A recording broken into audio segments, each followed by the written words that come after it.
ایک ہمارے ہاں اور بڑا مسئلہ ہے، میں تو مذاق کر رہا تھا۔ مذاق کیا ہوتا ہے؟ مذاق تو جاہلوں کا کام ہے۔ جب موسیٰ علیہ السلام کی قوم نے کہا کہ ایک شخص کا انتقال ہو گیا ہے تو ہمیں بتایا جائے کس نے قتل کیا ہے، تو جناب موسیٰ علیہ السلام نے فرمایا گائے ذبح کرو۔ تو ان لوگوں نے کہا آپ ہم سے مذاق کرتے ہیں، اتتخذون ہزوا، آپ ہم سے مذاق کرتے ہیں؟ تو فرمایا اعوذ باللہ ان اکون من الجاہلین، میں اللہ کی پناہ چاہتا ہوں کہ میں جاہلوں میں سے ہو جاؤں۔ مذاق کرنے کو جناب موسیٰ نے، قرآن مجید کا پہلا پارہ کہتا ہے جاہلوں کا کام کہا ہے۔ مزاح ٹھیک ہے، دل لگی ٹھیک ہے، یعنی آپ خوش طبعی کریں۔ مذاق تو کسی کے عیب کا ہوتا ہے، تیری آنکھ کس طرح کی ہے، تیری ناک چپٹی ہے، یہ مذاق ہوتا ہے۔ کسی کے رنگ کو لے کر، کسی کے قد کو لے کر، کسی کی توتلی زبان کو لے کر، یہ جاہلوں کی علامت۔ آپ دل لگی کریں، حضور بھی دل لگی فرماتے، مسکراتے دل لگی کریں، اس میں کسی کو تکلیف نہیں ہوتی، کسی کا عیب نہیں اچھلتا، کوئی بات ایسی خوشی کی آپ اس پہ خوش ہو جائیں۔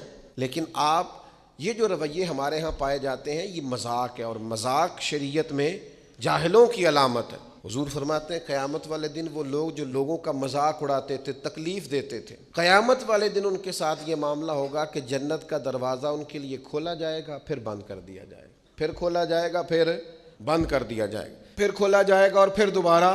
وہ کہیں گے یہ کیا ہو رہا ہے؟ تو انہیں کہا جائے گا تمہارے اس مذاق کی تمہیں سزا دی جا رہی ہے جو دنیا میں تم اللہ کے بندوں کے ساتھ کرتے تھے۔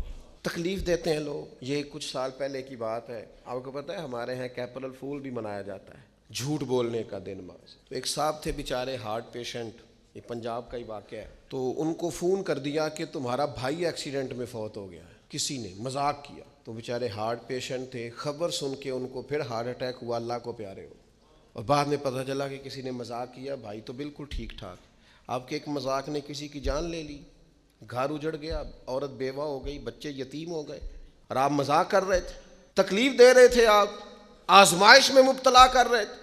میں نے ایسے طلباء کو دیکھا ہے کالج میں، مدرسے میں، یونیورسٹی میں، اسکول میں، جو بیچارے کسی وجہ سے کمزور تھے، کوئی ایسا معاملہ تھا ان کا اتنا مذاق اڑایا گیا کہ وہ بیچارے تعلیم چھوڑ کے چلے گئے، گزارا نہیں ہو سکتا یہاں، ہر آدمی مذاق اڑا رہا ہے۔ اور بعض لوگوں کی غربت کا مذاق اڑایا جاتا ہے، ان کو کھاتا ہوا دیکھ کے مذاق کرنا، ان کا لباس دیکھ کے مذاق کرنا، ان کی سادہ پرانی اور دیسی گفتگو سن کے مذاق اڑانا۔ نتیجہ یہ نکلتا ہے کہ مایوس ہو جاتے ہیں لوگ، پریشان ہو جاتے ہیں۔ ایسا نہیں کریں، یہ تکلیف نہ دیں کسی مسلمان، اذیت میں مبتلا نہ کریں، ذہنی طور پر ٹارچر نہ کریں۔